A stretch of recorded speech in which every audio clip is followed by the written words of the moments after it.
Hello, America. Welcome to the Junto Podcast, where we promote the practical applications of critical thinking and bold creativity. I'm your host, Edgar Mills. Thank you for joining us.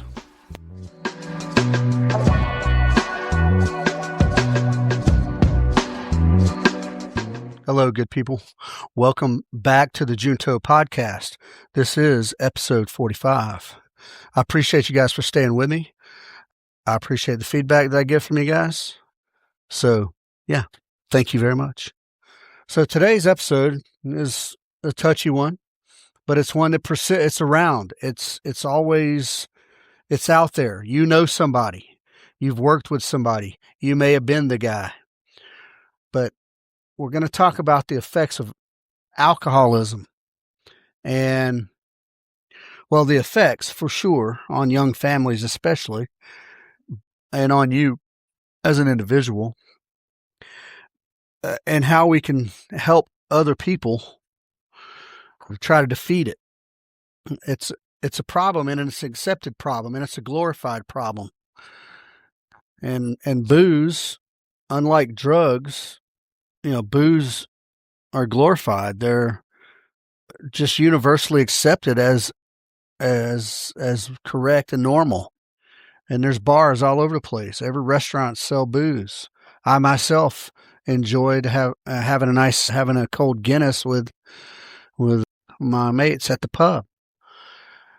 But much like anything, much like politics, much like food, anything that's done to extreme or in excess it's bad, and it will have negative effects, some worse than others.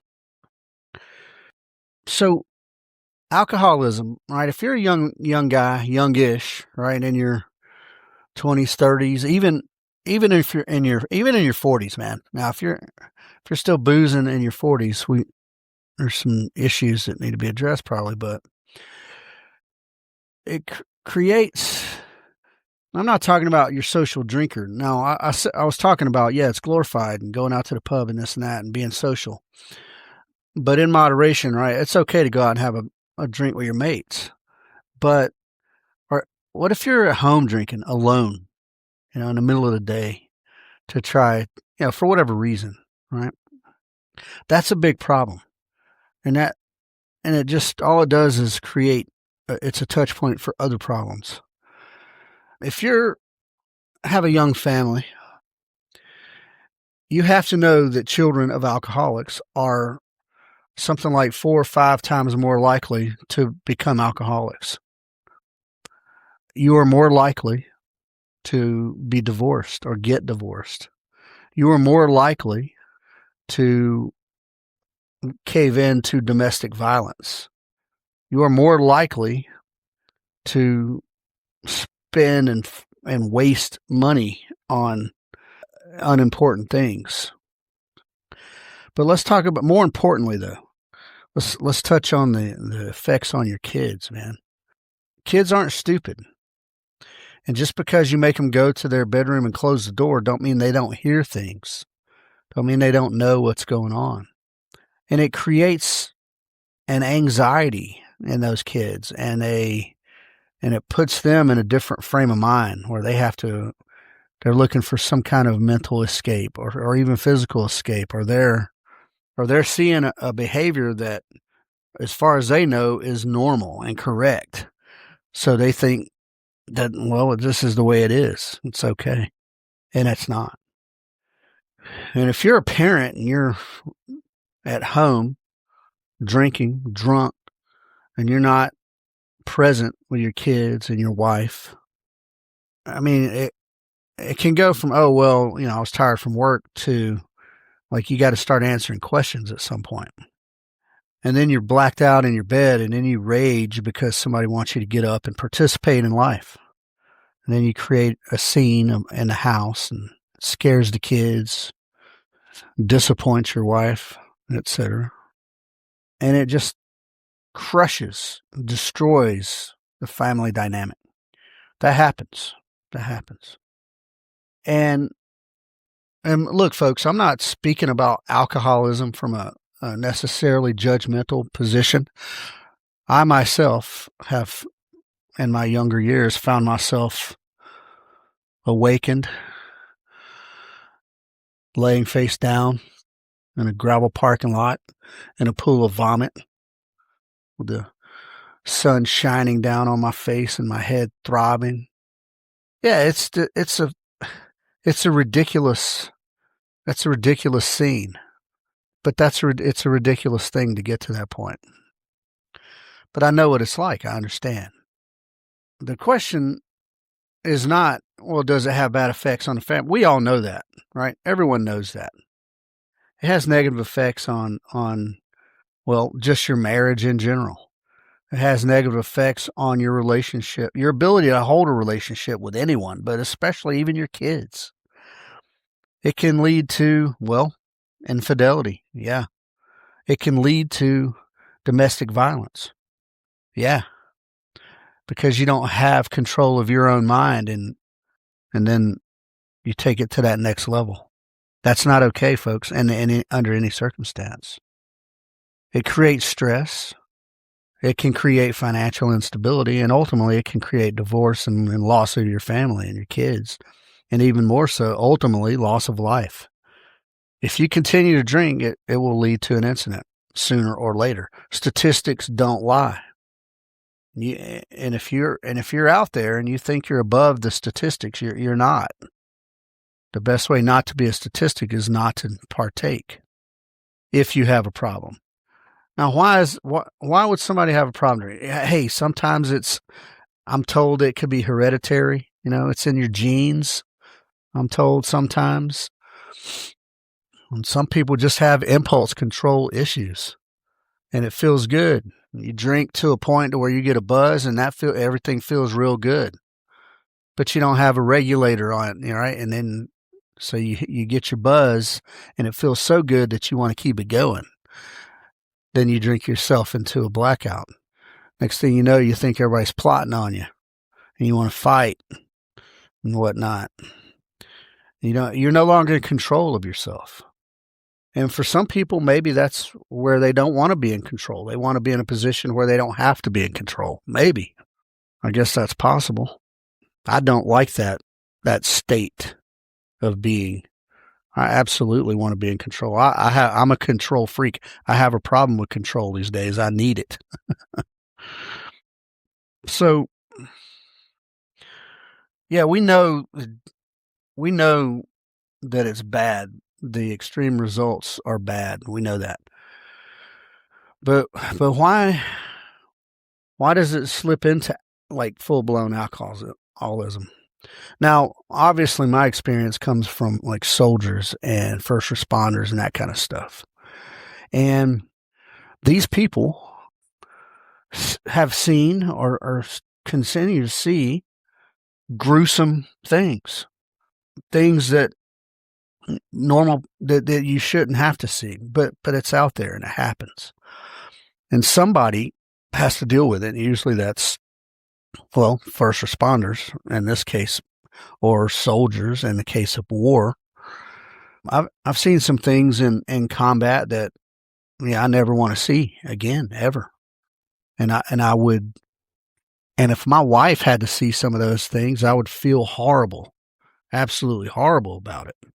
And I certainly don't want my grandkids to see the things that I've seen. First responders see it on a daily basis.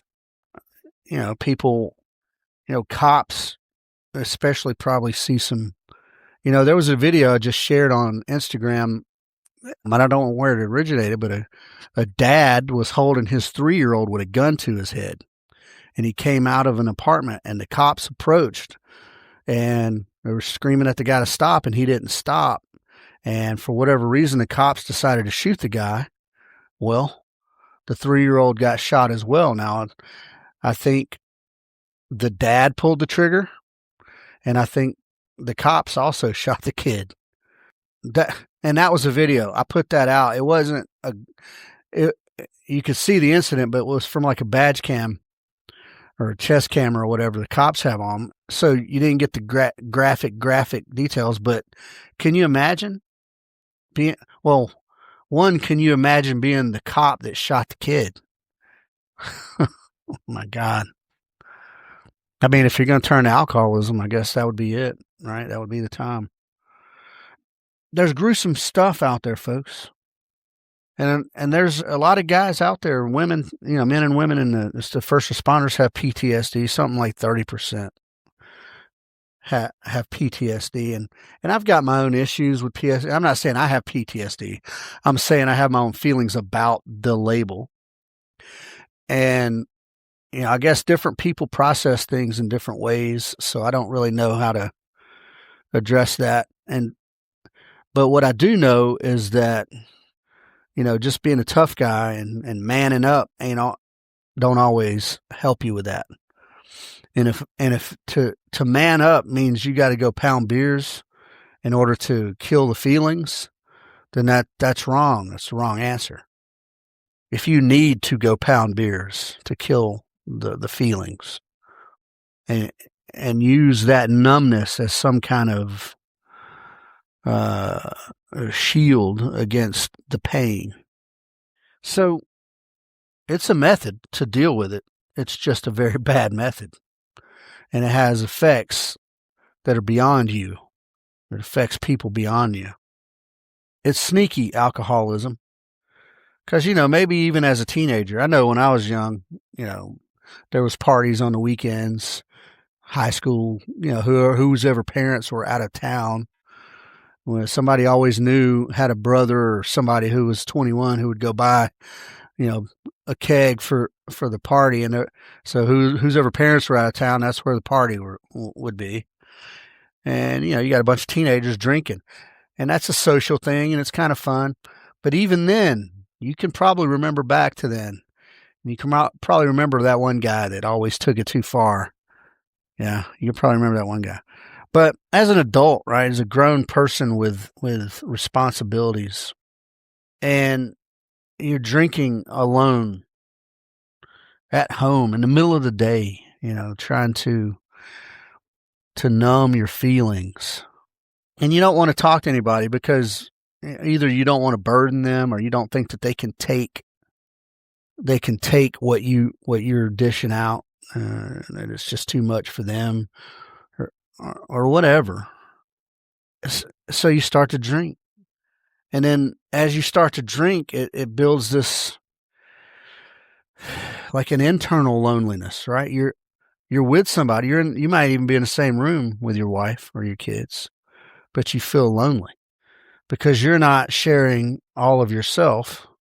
So you're opposite of that. You're isolating yourself internally, your feelings.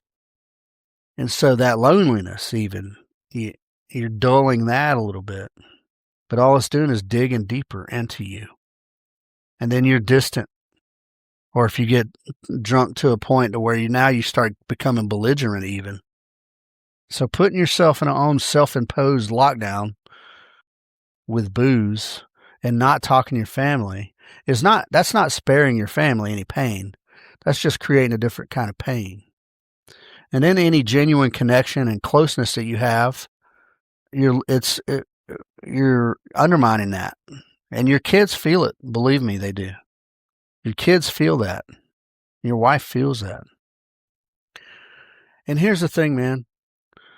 Those of you who listen to me regularly, you know that I value individualism, rugged individualism, stringent individualism. And you be who you are. You do all those things. You act of your own accord. And you own your own failures and successes. But now you're adding a different variable in there. Alcohol is becoming a thing. And if that alcohol is winning the battle with you, well, then your individualism isn't enough. You need to seek help with somebody else. You need somebody to help you haul that load, man. Sometimes you've got to hand the 240 off to somebody else and take a break. So be a rugged individualist. But if you start losing the battle, man, step up. Hey, I need a little help.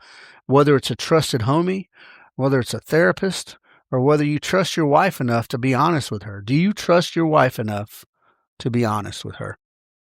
Or are you afraid that if you are honest with her, that she will no longer see you in some kind of whatever way you imagine she sees you? Share the load. Share the load.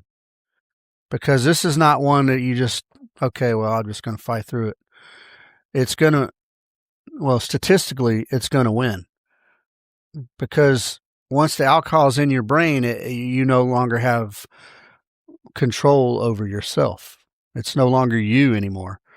Yeah, your individualism has been clouded. It's gone. So don't use individualism as a reason not to reach out for help. It warps your brain. It does. And to a point to where it becomes addictive. And all that craving overrides anything else. And then you'll start to unintentionally, but then eventually, just intentionally, it won't even matter to you, to where you start missing things like, being present with your family. And they'll see that. Your family will see that. And I'm going to say there is a selfishness involved there. Whether it's from like a self-pity, or whether it's from like even a noble to where you're like, I'm going to keep all this to myself because I don't want to hurt anyone else with my pain. It's still selfishness, however well-meaning it may be. But that selfishness, it's unhelpful. It's unhelpful. And I promise your family will survive honesty. It might be rough, but they'll survive the honesty. It won't survive abuse or absolute negligence. So when you're going for that numbness, right? If I'm going to drink a bottle of wine just to numb out this pain I feel. But then and your kids are just what? Where are they at? What are they going to get from that? It's a selfishness above and beyond that, right? And you think you're fixing something, and all you're doing is creating 2 or 3 other problems. So I'm always talking about individualism, but I'm saying that if you can't defeat the alcohol by yourself, then individualism is not the way in that instance, right? And I talk about liberty and individual rights and individual liberties a lot. But all you're doing is undermining your own freedom there, because now you're subservient not to a crown, not to a political party, but to the booze. You're subservient to the booze. So you're not any more free, right? And so you go on these benders and you drink and you pass out. You drink, right? You're at home. Your family's at home. You drink to a point to where you no longer have a memory of what you're doing, So then disaster ensues, right? You don't know what you do. You wake up the next morning, your wife's assed up. You're like, oh, what? There's puke all over the bathroom. Yeah. Well, I mean, what about that? You don't get a free pass because you don't remember what you did. You don't get a free pass because you don't remember what you did. And what it's going to lead to is eventually there's going to be an incident. There's going to be a DUI, or you're going to be so blacked out, drunk, and out of control that the cops are going to get called, or you're going to put your hands on your wife or your children, blaming the booze, but the damage is no less severe. And then you're going to be, I only drink this, only drink that. Bullshit. That's bullshit. And then if you play it out to a logical end, then you got the family services, Department of Family and Children's Services coming around, knocking on your door. And look, folks, if you already have a relationship with defects, and then you're introducing booze into the situation, that's almost a conscious effort to have your children taken away from you. There is no winning. You lose with the booze. You lose with the booze. How do we get out of it? How? Well, one, we have to recognize there's a problem. That's always the first step in anything, is identifying that there is a problem.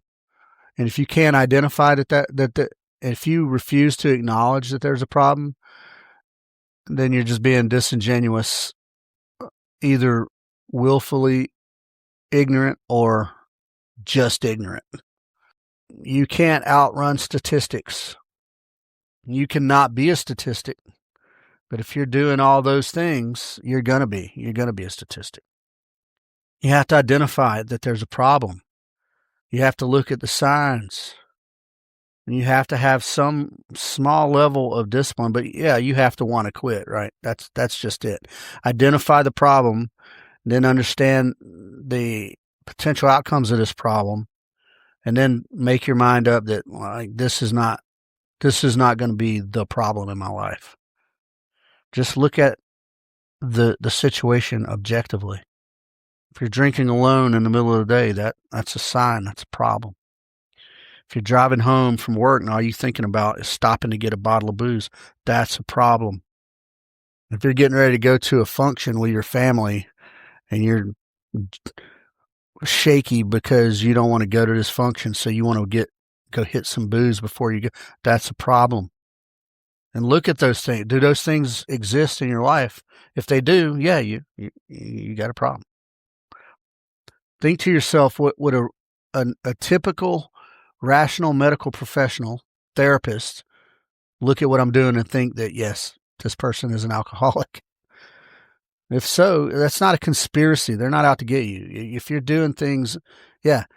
When I was in the Army, every time you do your medical PDA, pre-deployment health and readiness assessment, and they ask, do you have more than one drink per day or week or whatever it is? And then it's like, do you drink more than 2 drinks in one sitting? And every soldier in my, you're looking at this going, what are these people talking about? Yeah, of course.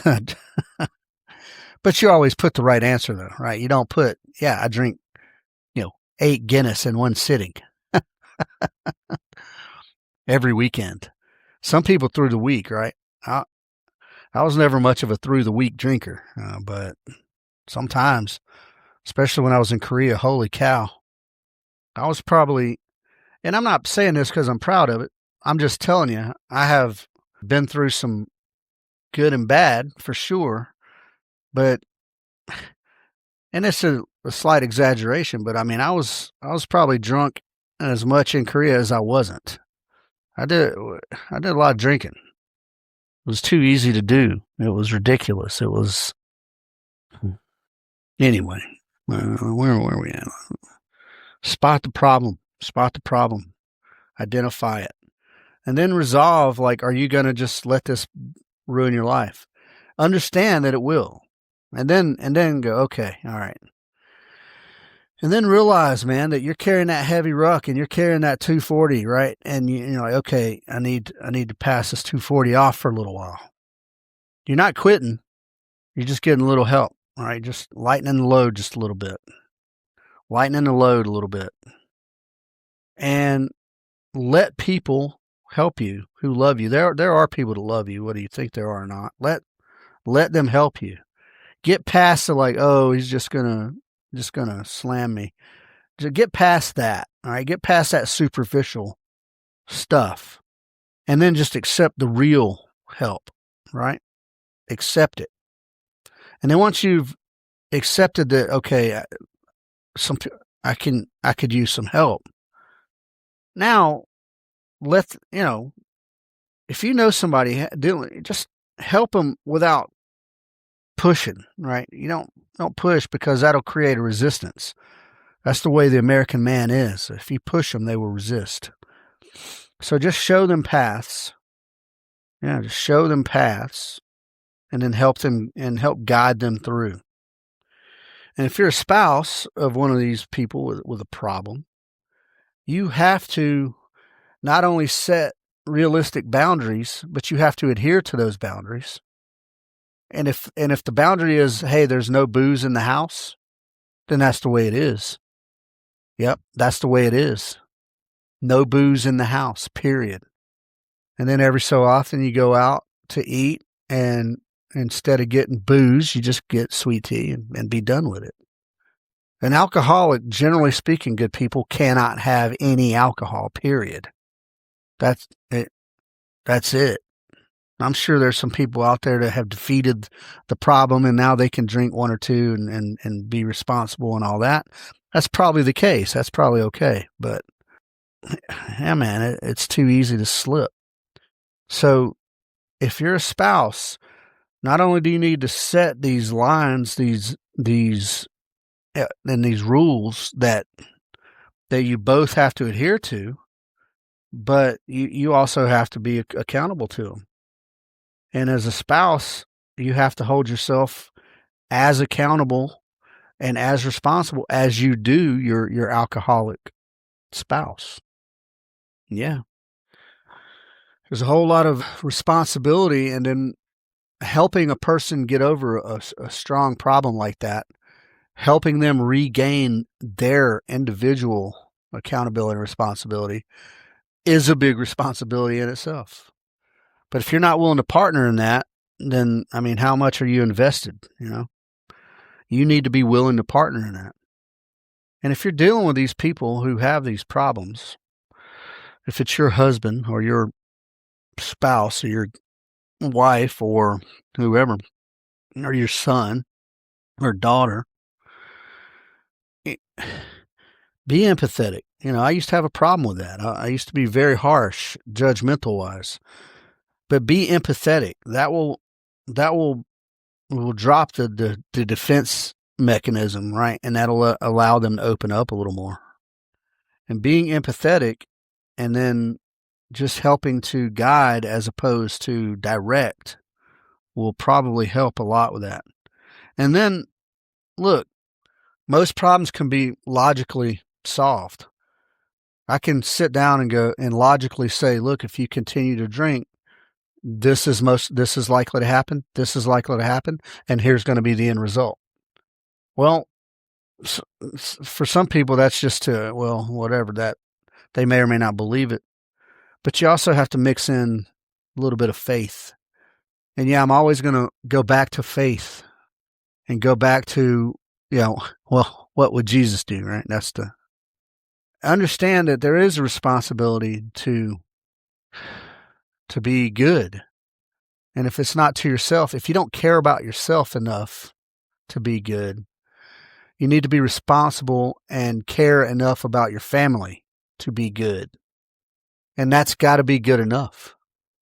Because once you take on a family and you take on that responsibility, then that's what it is, folks. So yeah, pray about it together and be sincere. You don't have to be beholden or subservient to the booze. It's a trick. You could even say it's a trick of the devil. Yeah. It gets in there and it messes with your mind, and it clouds and it hides and it obscures reality, and it usurps your priorities. Whatever you think your priorities are, as soon as you booze, it changes your priorities. And you can't let anything artificially disrupt or change your priorities. You have to stick with them. And there has to be, one, you have to love your family. But check it out. I think a big problem is that if you don't love yourself, it's hard to love your family. You have to love yourself. And by loving yourself, really loving yourself, that means you won't taint yourself with the booze. And if you love yourself, then you love your family.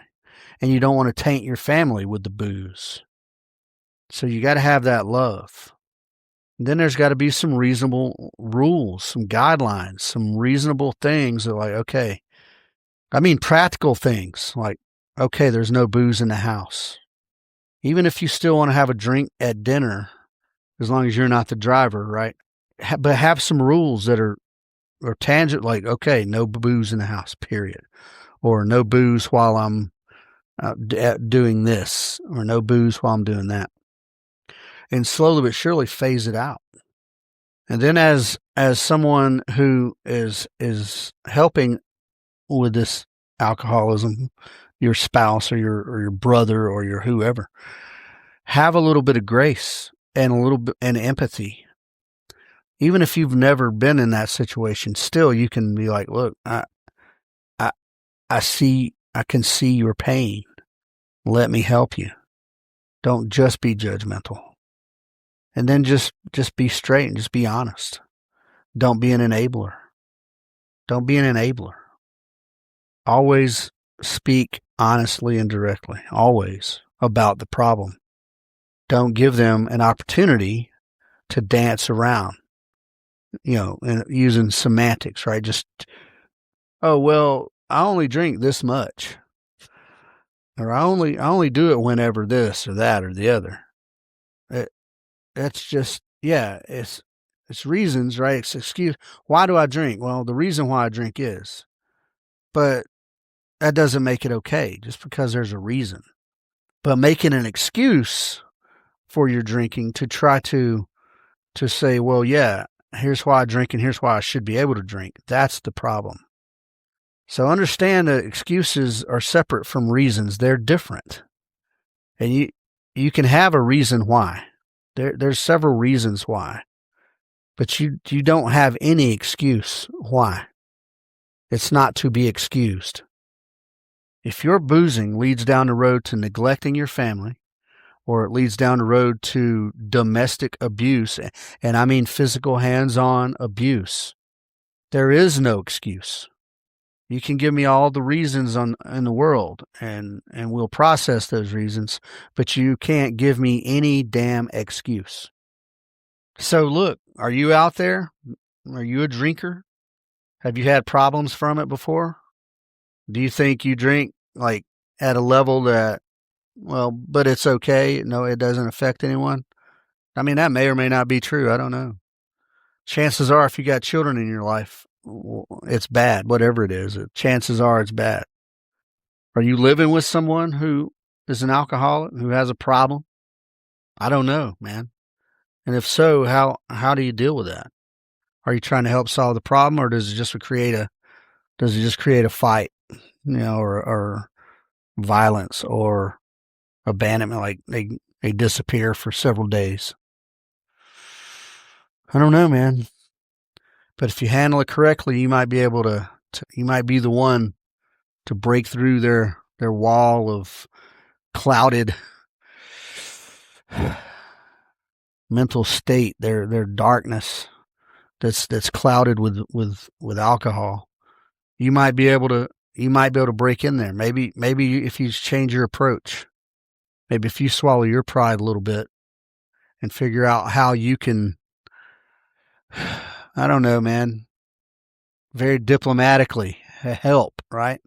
Without accusation, without finger pointing, without scorekeeping. How can you help? I don't know. And then there's all the programs out there. I don't advocate or endorse or denounce any program out there because I've never been on any of those programs. So I don't know really how they are. Probably some of them are better than others, substance abuse programs. Identify that there is a problem, folks. Identify that there is a problem. And then determine that problem needs to be solved. I mean, by definition, a problem needs to be solved. Don't just identify that there's a problem and then just let it linger in your life. And some days you dodge it and some days you give in. So you got to identify the problem and then identify that it needs solving. And then you have to resolve, either as the alcoholic or as the helper, or the person who's attempting to intervene. Then you have to determine how can we best do this? What's the practical way to do this? And then commit to it. Yeah, I mean, just commit to it. It's not easy. It's hard. It's very difficult. Some people feel the need to be numbed to the mundane daily problems, the routine problems of everyday life. Yeah, no, but but that's not the way. You need to be clear. You need to be present, and you need to be clear in your thinking. Well, what if your thinking is clouded up by other intrusive thoughts that have nothing to do with booze or drugs, but you're overwhelmed with these other intrusive thoughts? When you lay down to take a nap or go to bed, your mind's racing with visions of past traumas or visions of how can I pay bills, or how can we do this, or how can I fix this or that, and life is overwhelming you. Look, alcohol doesn't fix any of it. It just numbs your brain for a temporary period of time. You wake up with the same problems that you passed out with, and all you've done is add another problem onto it. Practically speaking, if you're working class or low end, economic spectrum, and you're working hard to pay the bills, and a bottle of booze costs X number of dollars. Add that up over a month. Add that up over 2 months. When you're struggling living paycheck to paycheck, every cent counts. Every cent counts.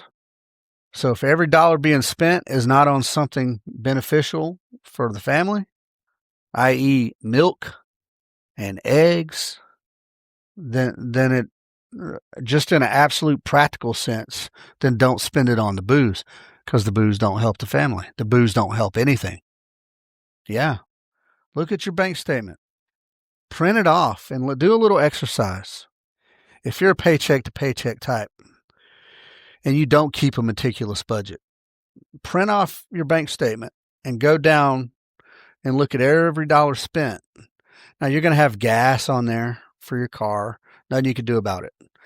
You're going to have all your bills and the utilities and your rent. Nothing you can do about it. And your car payment, your insurance payment, and even your phone and your internet. Those are, you got necessities in life. But then look at all the things that weren't necessities. And that's to include groceries. So just because you spent $300 on groceries, how much of that was spent on non-essentials? And I mean booze, right? That's what I mean. Well, you can cut the fat pills out too. You can cut a lot of stuff. Even in groceries, you can cut a lot of superfluous things. But just from a practical perspective, I think you're going to find that you spend more money than you think you do. So if you're a practical thinker and that's where you're at, then do that math. And if you're not, if that's not a thing for you, right? You got plenty of money. You probably got more money than you need, and you still drink to escape something. Then you got to determine, like, are your problems, they're yours, right? You perceive them to be your problems. But like, break down the severity. Like, are these first world problems? You know what I mean? Are these things that can be solved with very simple actions? Or are they real dire, I can't escape this type problems? I think you'll find that most of them are escapable from a practical perspective. And I know that if you reach out to family members, friends, spouse, whoever, and if you reach out with just a little bit of humility and say, hey, I have a problem and I want help. I can't do it by myself. Oh man, the outpouring of love and support will be enormous. If you allow it, the outpouring will be enormous if you allow it. So that brings us back to some of the things I'm always talking about, right? This rugged individualism, this loner, tough guy persona, and you think vulnerability is a weakness and and not to be accepted. Well, I talked about this in the therapy episode. I did a couple of therapy episodes a few back. If you're this loner tough guy and you reject therapy and you reject any sort of external help, you got to reach out to a friend, man. At some point, you cannot do it alone. At some point, you cannot do it alone. That's just the way it is. And one of the benefits, and I'm 53. I say that a lot. So I think I've been on the planet for a good amount of time, but especially being in the Army, you see so many personality types and you see so many problems come and go with alcoholism and drug abuse and spouse abuse. And even there was a guy in one of my units that molested his 12-year-old stepdaughter. There's problems, man. There's all kind of problems. And I've seen a lot of them. So I'm not a therapist at all. I'm not a counselor. I'm not anything except a mentor to people who choose to make me their mentor. And I have been a leader of men for many years. And during that time, I have seen the gamut of problems. And in every case, it's eventually they had to reach out to someone else to get help from another source, because at some point they break down. At some point you run out of what you consider to be options. But you have to understand, just like I understand for myself, you only have a limited scope of knowledge on how to fix certain things. And once you've maxed that scope out, you need to go to someone else who might have different perspectives. If that's a therapist, then let it be. If that's your best friend, then let it be. But don't do destructive things to try to solve those problems. And if you're listening to this and you're out there in who knows where, and you think you got some kind of dark problem that you don't want to share with anybody that you know because it's too whatever, embarrassing or too painful or too whatever, share it with a stranger. Share it with me. And I will keep it in confidence, and I won't. And that's it. And I will listen to what you have to say, and I'll give you my best good advice on a way forward. But even then, understanding if somebody gives you, even if a qualified, certified, whatever therapist gives you the best good advice, you still have to implement it. You still have to want to fix the problem, and then you have to implement the fixes without deviations. You can't implement a fix and then sneak back to the booze. You have to want to fix the problem and commit to fixing the problem. But yeah, good people, that's one of the only things I can do in my capacity here on the Junto podcast is that I can offer my ear and I can offer my life experience to you. And I do so freely. I offer my life experience to you. And if you value it and you think, oh man, this guy's probably got some good insights, then I'm here for you. And that's not just with alcoholism, folks. That's with, whatever. I'll help you in whatever I have the capacity to do it in. But we're talking about alcoholism, and even I didn't talk a lot about addiction, right? It's very similar, but just different effects. But these are, alcoholism is one of the major problems in America. There's been the war on drugs, right? And we know drugs are a problem. But alcoholism is that one that people slide under the table because it's accepted. Yeah, it's just accepted until something bad happens. And then when that bad thing happens, the person gets hammered, gets thrown under the jail, but there's no war on alcohol.